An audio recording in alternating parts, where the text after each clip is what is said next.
On June 22, 1948, a ship arrived in Essex, England that would change the entire nation forever.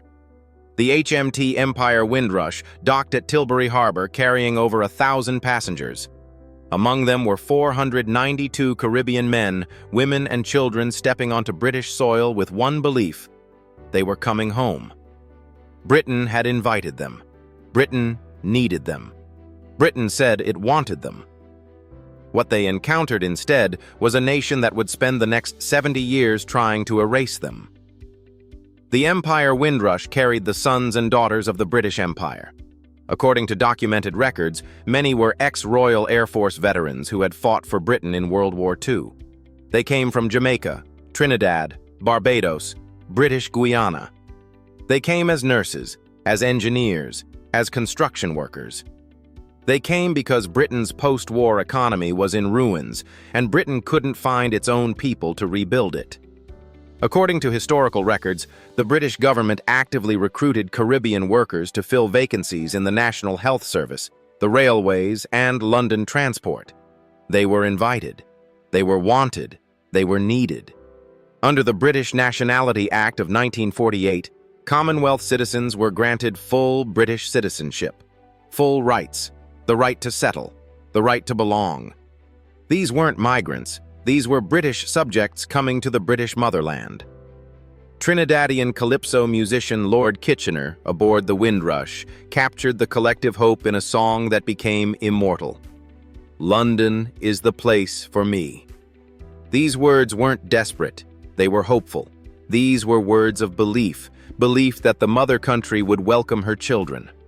Belief that the empire they'd served would serve them back. That belief was about to be shattered.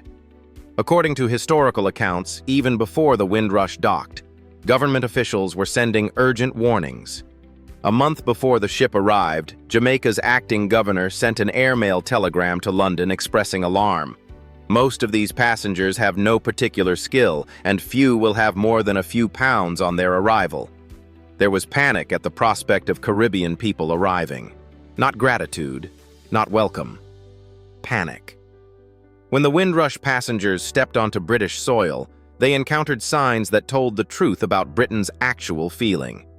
No blacks, no Irish, no dogs. Keep Britain white. Blacks go back home. According to documented records, housing discrimination was systematic. Jobs that had been promised weren't available.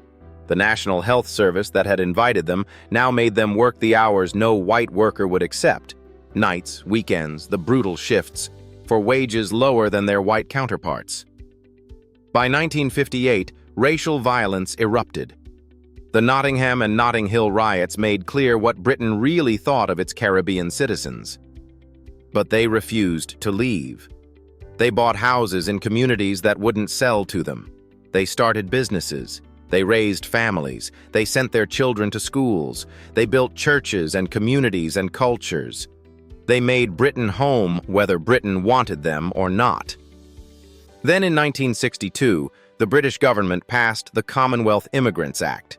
According to historical records, before the act's enactment, 130,000 Caribbean people rushed to enter Britain to beat the ban. They knew what was coming. They knew the door was closing, and the door slammed shut. The work vouchers scheme drastically reduced entry. Between the 1960s and 1980s, Britain enacted successive immigration acts that did one thing: tried to erase from British law the belonging that had been promised to Commonwealth citizens. The Windrush generation built modern Britain. According to official records, by 2011, an estimated 2 million black British people lived in the United Kingdom, the vast majority descendants of post-war Caribbean migrants. They became nurses in the NHS. They drove the buses. They laid the railway lines. They built the infrastructure of modern Britain while Britain told them they didn't belong.